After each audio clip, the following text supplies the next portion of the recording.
Welcome to Growing Worlds, the podcast when we explore the science of exoplanets through conversations with early career researchers on the front line of discovery. I'm Lorenzo. I'm Jeni. In each episode, we meet a guest who takes us behind the science of planets, stars, environments, and the tools we use to understand them. Today, we are taking a slightly unusual perspective on exoplanets. Instead of looking outward straight away, we are looking back at our own planet. Because one of the most powerful ways to understand distant worlds is to first understand Earth as if it were an exoplanet. Guide us through that idea. We're joined by Dr Giulia Roccetti from the European Space Agency. Giulia, welcome to Growing Worlds. Hello, thank you for inviting me. Oh, we're so happy to have you. It's going to be great. Giulia is an ESA research fellow at the European Space Astronomy Centre in Madrid. Her work sits at the intersection of atmospheric physics, climate science, and exoplanet research. She develops advanced radiative transfer models to simulate how planets reflect and scatter light, often by treating Earth itself as a test case. So by observing and modeling our own planet as if it were light years away, Giulia's work helps prepare the interpretation of future observation of Earth-like exoplanets. So, Giulia, before we dive into the slightly mad idea of using Earth as a proxy for exoplanets, we always like to start from the beginning. And so we want to know about your journey into planetary science, atmospheric science. Was there a particular moment or a project that you worked on that led you to this amazing intersection of Earth, climate, and exoplanets? And thanks for the question. That's a great one. So I always been fascinated about nature and about science. So since I was a child, I was always curious about maybe stars for like several weeks, and then maybe my curiosity would turn towards, I don't know, biology or volcanoes or whatever other like natural phenomena. So for me, the idea of studying planetary science, so studying like planets as a whole, so going from their like physical counterpart, understanding their physical properties, understanding their chemistry, putting together maybe geophysics with astrophysics, so looking them from a faraway perspective together with like the biology component to study astrobiology has been super fascinated. And actually the first time I started to think about intersections about different scientific topics came when I was a bachelor student at Sapienza University of Rome. And over there was a very interesting seminar series about exoplanets by Giovanna Tinetti. So it's there that I started to really be fascinated about these brand new words that I never heard about before, which are exoplanets. Mm-hmm. I love that you're essentially living out the childhood dream, right? Because as a child, you were like interested in lots of different branches of science. And now as an adult, you're like, yeah, I do all of the branches of science. That's amazing. And you're really able to make a good salad out of this. The bowl you put inside exoplanet, which is just the latest thing that you found out, the last one, and then you just added volcanoes, biology, and everything, and you basically build your own perspective of the field, which is a very different approach, I would say, compared to what we've heard so far on studying exoplanet, because you are using our own. Can you tell us, how did you get to use our own planets? How did you get to use this different perspective to study exoplanet, and why this is so valuable? Yeah, so when I was deciding to do a PhD, so I was in my master's studies and I was considering like pursuing a PhD to do actual research because I was really enjoying the research experience I was having in my master thesis. I was really in doubt between doing maybe a PhD in atmospheric physics, so pure atmospheric physics, to probably try to tackle something regarding climate change and how our planet is responding to, of course, the global warming and anthropogenic greenhouse gas emissions. But at the same time, I've always been fascinated about like space, exoplanets. So when I saw this project, which was proposed by the European Observatory, the institute where I did my PhD, about looking at the Earth as an exoplanet, I thought this was really the right spot for me where I could explore like things from both sides. So really bringing together my expertise and the expertise I then developed in the PhD about atmospheric physics, radiative transfer, how really the Earth works in terms of radiation together with the exoplanet perspective. So putting together our views of how the Earth will look like as we are very distant observers and we look at our planet from afar. I love that. It's like, I don't want to choose, so I'm not going to choose. I'm going to sort this out so that I can do exactly what I want to do. And I love that. I love that you really have carved like your own little path now in this intersection between the different sciences. Yeah, it's fab. I love that. The very humble approach that I want it all and I'm gonna have it. But I love that. Why not? Why Yes. not have it all? So you've been at ESO for your PhD, you say. Yeah, so for my PhD, I was based at ESO in Garching, a town close to Munich in Germany. And ESO has two headquarters. One is in Germany, close to Munich, and the other one is in Chile. So it's really the center which is more connected to the observatories, which are all based in Chile and observe with these like fantastic sky conditions they have Yeah. over there. So being at ESO for me has been a great experience really in terms of like also getting hands-on opportunities to work with the telescopes, going observing. I was going to say, have you been down to Chile to see Yeah. the skies? Yeah, I've been Yeah. down there as well. And it's just unbelievable, isn't it? It's just so much better than the Northern Hemisphere. I'm sorry for all the Northern Hemisphere listeners, but it's true. I totally agree. I couldn't agree more. Seeing the Magellanic Clouds, oh wow, that was fantastic. And also, I would consider myself coming mostly from a theoretical or computational perspective of the way I always approach like my research. Getting this hands-on experience was great, but also really terrifying at first because I never observed with a telescope before, and I got directly to Parnell with this really huge 8 meters telescope with the Wow, VLT. yes. So that's been really challenging, but it's been really an amazing opportunity. It's incredible that you've been able to like use and control the VLT because it's just one of those like powerhouse telescopes, right? You just hear about it all the time. You know, in big studies, like the VLT is probably going to be there. You know, it's such an amazing facility. So yeah, that's super sweet. I bet you the buildings are just kind of like just so overpowering because it's so big. It's like, oh my god. So basically, you've been traveling from all around our Earth because you've been, you started from Rome, you said, you've been into Munich, you went to Chile, now you are in Madrid. So you know our planets very well. That's why you're Yeah. using it as an exoplanet, maybe. So back to the question that is, why you think it's so important to use the Earth as a reference? In my opinion, it is a great reference, but at the same time, we should not get the wrong direction of thinking that we're going to find really a Earth twin, because we need also to think that Earth evolved a lot in the past, like billions of years from its formation until where we stand nowadays. That's a really good point, actually, because yeah, people always like, oh, yeah, let's find Earth 2.0. But you're right that the Earth that we live on is very different to the Earth that the dinosaurs lived on. Is very different to the one that was inhabited by bacteria. Is very different to the one that had no life on it whatsoever. So yeah, it's like okay, Earth 2.0, but is it like 2.01?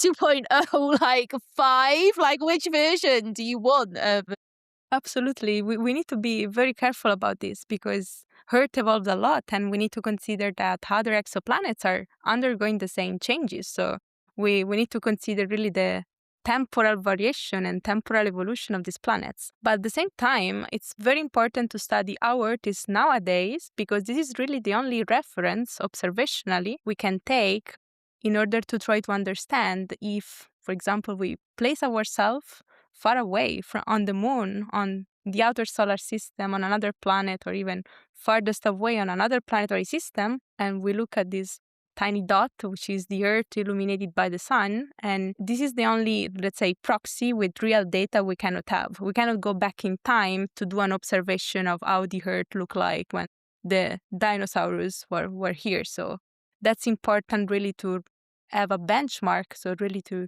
see if we can replicate with our theoretical knowledge and with our models what we really observe. Because if we cannot even replicate how the Earth looks like nowadays, then it's going to be even more challenging to replicate how like an Earth of 1 billion years ago or more looked like back then, and same for other planets. So how do you do that? How do you like replicate Earth and what Earth looks like at different distances?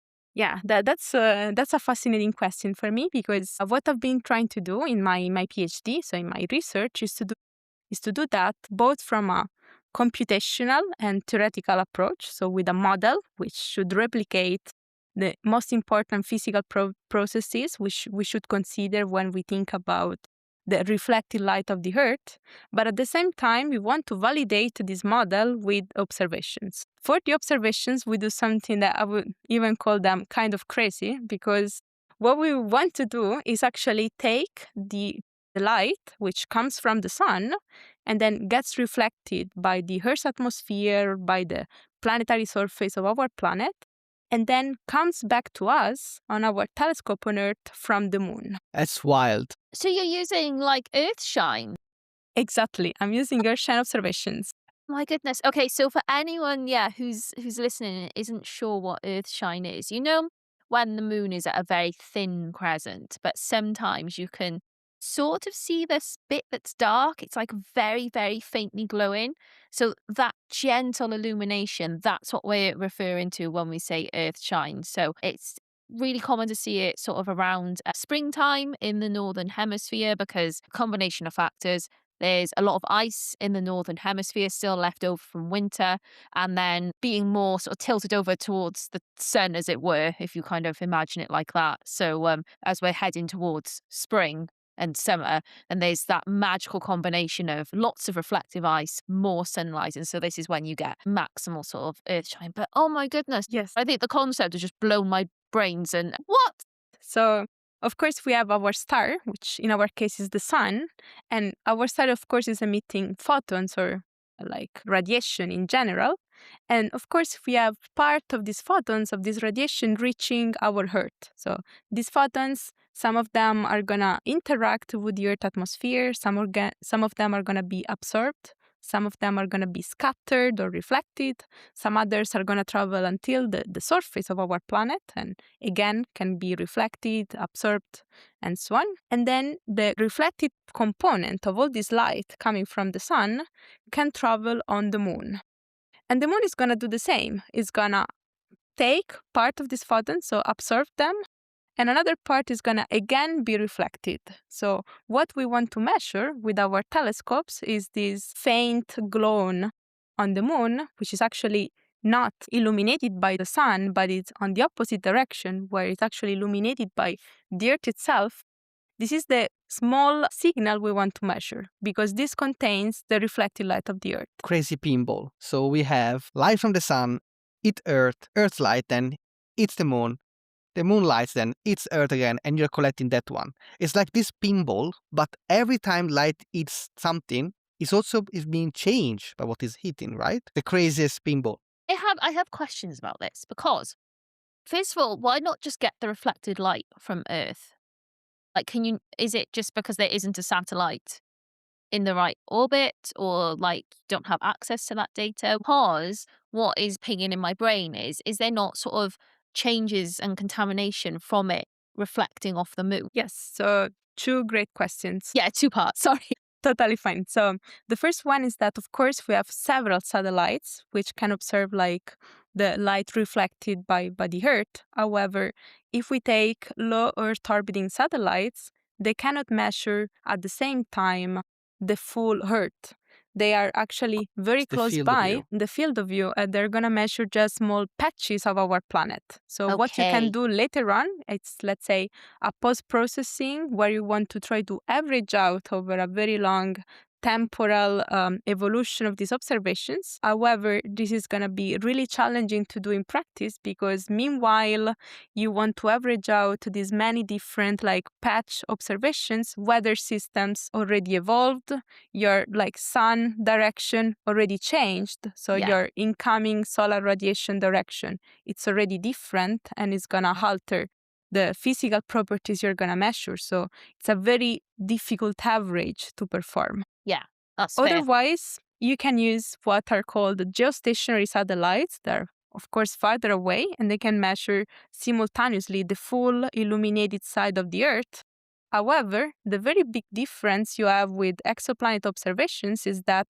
you are always measuring the full, again, the full illuminated side of the planet, Yeah. meaning that you don't see, for example, different phase angles. But it's like, yeah, it's not that it's half illuminated or only a quarter illuminated. It's It's always like always a full full. illuminated side. Exactly, which is very unlikely for an exoplanet to be observed in reflected light in this configuration. So it's not very realistic. I see. Let me go back on something that you just mentioned. You said the previous of your reason was about not being able with a single observation for satellite in low Earth orbit to see the whole planet. So you have to patch different things together, and it's a difficult average to do. That's to summarize what you said. It's very important this because Earth is quite diverse. It's not a uniform. Like when we think about exoplanet and we think about giant gaseous planet, we in our models we tend to assume that they are quite kind of uniform, even though Jupiter is teaching us a different lesson. But you are observing Earth, and we all know that Earth is not a uniform surface, has well lands and oceans to start with. So, what are the details, the information that you are losing when you are synthesize, averaging everything to a single point of light, and what are actually the information that you can keep? That's really a great question. And at the end is in my opinion, is the interesting question of exploiting this data and this observational approach. Because what you want to know is really, okay, I cannot have anymore the resolved information of how the Earth looks like. I don't have an image. I just have one single spectra. So all the information is coming from a single pixel, so I cannot separate anymore the components coming from the ocean, the components coming from land, the regions which are more cloud-free or cloudy. So it's all averaged out. But what you want to see is how much this impacts on your single observation. And the answer is that actually it matters a lot. We can really see, like observing this Earthshine in many different nights, in different geometries. For example, going from a geometry where the illuminated side of the Earth is mostly over the Pacific Ocean. The Pacific Ocean is huge, right? So you can almost replicate you're observing an ocean planet My goodness, that's so where, clever. yeah, you almost have no land in the illuminated field Yeah. of view. And then you can have opposite observations where you maybe have a mixture of Africa with the Atlantic Ocean. You can see part of South America, parts of Europe, and so on. So then it's like a And mix of it's a water and mix. land. But the Yes. moon, just having it reflect off the moon though doesn't contaminate it. Or I guess, does it always contaminate it in the same way? So the moon definitely contaminates. The first thing to mention is that the moon doesn't have a thick atmosphere. So let's say all the interesting atmospheric signatures mostly come from Earth's atmosphere and the reflected light through Earth's atmosphere. At the same time, of course, what moon is gonna do is, of course, gonna reduce your flux by a lot because the moon is not a mirror, of course. It's not like having a mirror in space and you point your telescope towards a mirror. The moon is. Yeah, because the moon is surprisingly like not reflective. I think like Earth reflects about a third of the sunlight, but the moon's only about a tenth, something like Exactly. that. Yeah. Yes. So Roughly even like though it that. looks super bright, it is not. Exactly. Yeah, regolith is now bright, and the reflected light you're losing from the moon is definitely a challenge because, of course, the moon is not a mirror. It has, depending on where on the moon you place your telescope, you're observing, whether you are on a highland or on a mare, you can have different effects. So the moon is gonna definitely play a role. And then there is a second big challenge of these observations because if you think about that, we want to measure the disk integrated reflected light of the Earth, meaning that we want to average out all the information of our planet coming as from a single pixel, as from a single object. The second thing is that with our ground-based telescopes, we are going to have this signal after reflecting on the moon passing through the Earth atmosphere. Yeah. And that's challenging because this is going to imprint on top of our signal again, the features, for example, the absorption lines and other features which are specific only of the sky above your telescope. So in our case, above Paranal. And that's challenging to actually eliminate, because we're basically speaking about two very similar signals. Both the sky over Paranal is going to have the same molecules, the same signatures of the full Earth signal we want to observe. Yeah. So actually, to get rid of these, what we can do is to observe this Earthshine using polarization. So how does that eliminate the issues? That's a bit complex, but the idea is that polarization eliminates several challenges, because first of all, our sun emits light which is almost unpolarized. So polarization at the end is just the direction of propagation of our electromagnetic field. So meaning that each photon, of course, is also at the same time an electromagnetic wave, and our sun is actually emitting these electromagnetic waves all in random directions. So in principle, there is no privileged directions in which these photons are traveling towards us on the Earth. However, when they arrive to us, for example, interacting with Earth's atmosphere or with the surface, there are several processes which can imprint a very strong kind of propagation.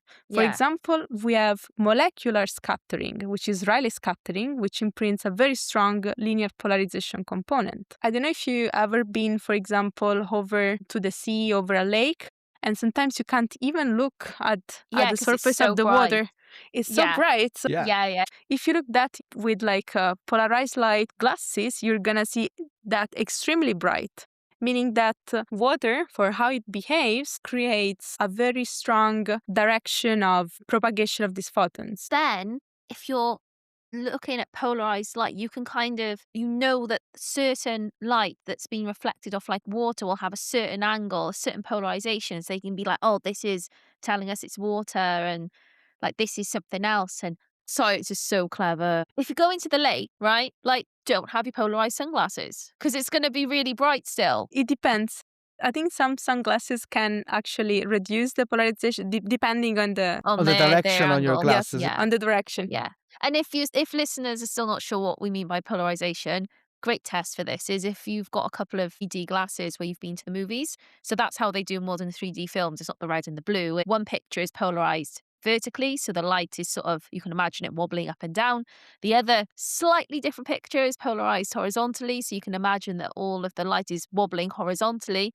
And when you put those glasses on, it lets one picture into one eye and one picture into the other eye, and then your brain puts it together and makes it three-dimensional.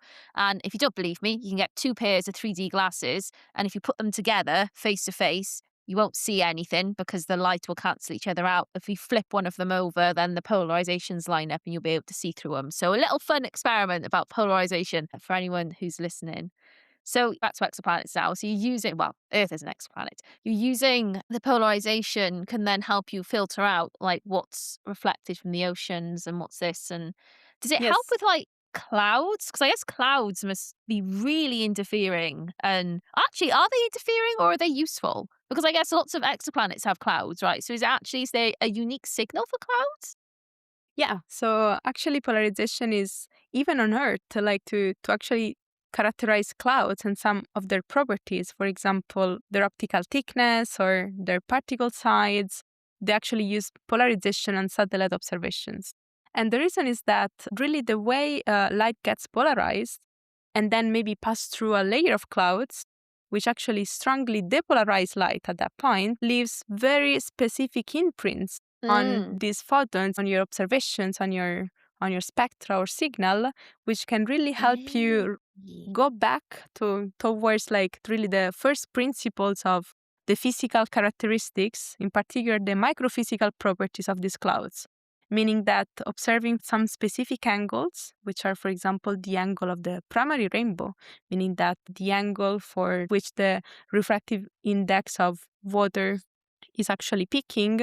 So for these specific parts, if you observe like a cloud in this geometry, you can really get specific information about the particle size, about their shape, whether they're more spherical or less spherical, with like coming in weird shapes, for example, for ice clouds, I'm thinking, or either if you go to having like more optically thick clouds, meaning that maybe your photons did a lot of multiple scattering within a cloud because this material is Yeah. really thick, and the photon to escape is gonna really Yeah, it's like encounter a bouncing lot. around. Yeah. Exactly. So this is very unique of polarization and is usually very hard to infer these properties from intensity only observations. So when you measure all the photons together, because these properties are, I would say, are really degenerate, meaning that you can either have, for example, like larger particles or having like thicker clouds, and they're going to show to you the same effect. So you cannot really disentangle which one of the two is happening. So then you take all of these kind of different types of observations and the way that all of these different like properties and features can influence the light, and then you put those into the models. And so then when we look at an exoplanet, we can be like, right, we sort of see a signal that looked like this was clouds on Earth. And so then that looks like clouds on the exoplanet. Is that the idea? Yeah, that's kind of the idea. So let me start to say that doing polarization for exoplanet is extremely challenging because, first of all, already to get the reflected light from planets, it's really something we are hoping for to do with the next generation of telescopes, either from Okay. space or from the ground. Because if you think about that, at the end, it's a very, very, very challenging problem because you have a very bright star and you want to isolate the signal of a very tiny Mm, planet close to yeah. the star, which is reflecting a tiny fraction of the light which is Okay. Yeah. emitted by the star. So we're still like figuring out techniques on how to really isolate the tiny reflected light of the planet, which is close to a very bright star. So it's going to be extremely challenging to observe these exoplanets in polarization because the linear polarized part is just going to be a fraction of the total number of the photons which are actually reflected. So it's already challenging with the reflected photons. It's going to be even more challenging with photons which are linearly polarized by the planet. But at the same time, this is going to hold you much more information, both about the clouds, about the molecules, so about the scattering processes that you can really disentangle very well from the polarization signal, and also about the surface. So what we were talking about before, this difference between an ocean and how much linear polarization is going to add to your exoplanet signal compared to a planet which is made by land, like made Okay. by Yeah. a dry Yeah. surface. So let's assume you can collect those photons and do this kind of science. What are the assumptions that you can test? I think with polarization, in principle, the very first thing is that you're going to immediately see whether or not your planet has an atmosphere. If you see a peak in polarization, then the atmosphere is there. Otherwise, not. And then, as a second thing, I would really say you can try to go and study the clouds. So you need to see, for example, studying the planet at different phases, changing like how much of the fraction of the illumination you have of your planet. If you see some peaks, these peaks are going to be given by clouds and by this primary rainbow feature which is going to show up. And from there, you can really infer a lot of information about the microphysical properties of your clouds. And as a third thing is really, in my opinion, is really going to go towards the characterization of the planetary surface, because this is something almost impossible to do with other techniques. It's really hard to infer information whether a planet has an ocean on its surface, whether it's dry or not, because with current techniques, either with like transmission spectroscopy, but also thermal emission, we cannot really say something about the surface. Once we got to know some information about the planet, we can go back with models and try to imagine what the surface might look like. But this is a direct measurement in polarization. We can tell you really what is on the surface of the planet. So what do you think are going to be some issues that we kind of need to be aware of when we're trying to interpret these reflected signals from other worlds? Yeah, so from my experience with Earth, what I found is that there is a lot of variability that, in a sense, we need to deal with and try to see how to take into account. So even observing in different nights the Earth, which is a planet we know very well, of course, and out of which we have a lot of satellite information we can at the same time monitor and check. Still, we saw a lot of variability going on from one night to the other from different epochs. And the second thing I would like to mention is really clouds. So clouds has been, even for interpreting the Earth itself, a nightmare. to model and to Yeah. correctly interpret in terms of these observations. So do you think that the thing that we need to get right now is clouds? Yes, absolutely. I maybe very naively at the beginning of my PhD, I thought, okay, actually, this project doesn't sound like a very difficult task. I mean, we know a lot about the Earth. So in my model, I'm just going to put like very realistic cloud properties that I can get from satellite observations, I can get from weather forecast models, and this is going to work out. We know clouds on Earth, and it's going to be very easy in principle. And then when I famous last words. And when I tried this out, it was really a nightmare. So I had really a hard time understanding why clouds came out with so many biases and with so many weird things that I need to correct for. And this is also where I connected a lot with the atmospheric physics community to get, of course, like expertise from that side, and where I fully understood like how complex are clouds and also how important they are both for studying the Earth as an exoplanet, but even just for our climate interpretations of the Earth itself and predicting how the climate is going to evolve in the future. There are so many uncertainties related to the clouds, which make them worth really studying, in my opinion, from both perspectives. Yeah, so actually the work has got really important implications for our daily lives here on Earth. Yeah, what I found completely unexpected, at least from in my point of view, pursuing this PhD project on studying, let's say, the Earth as an exoplanet, is that even looking at the Earth from this very different perspective can even have implications on our way we model the Earth for like remote sensing studies or climate studies for Earth applications, which is something I completely didn't expect to actually find and to really start wondering about while doing this research. That's so I fascinating. think that is amazing. I think that's a beautiful note to end on, that actually being curious about our planet as an exoplanet has ended up with us understanding our own world more as we start to seek an understanding for all those worlds out there. What is really interesting is that, of course, for like when we do Earth remote sensing studies, most of the time we focus maybe again on like small regions of the planet, and this is extremely important work. But many times we overlook the planet as a whole and all its effect that we need to take into account. So that's also where this work, in my opinion, started to contribute a bit, and hopefully it's going to contribute in the future really on like improving the way we really model clouds for the future of climate change. I love that. Julia, before we wrap up, unfortunately, Could talk to you for like another hour. I'm just listening amazed, but unfortunately, our time together is over. So, our signature question now. If you had to choose one celestial body or maybe one Earth feature that represents your work, what would it be and why? Okay, so for the planet, I'm going to be very, I mean, my favorite planet is the Earth. I think I got in love even more with the Earth by studying and modeling all its different physical properties that I find it so fascinating. And I'm really looking forward to, let's say, the faraway future where we're going to be able to really start wondering about these different cloud and surface properties for other exoplanets, because I think it's going to be such an exciting time.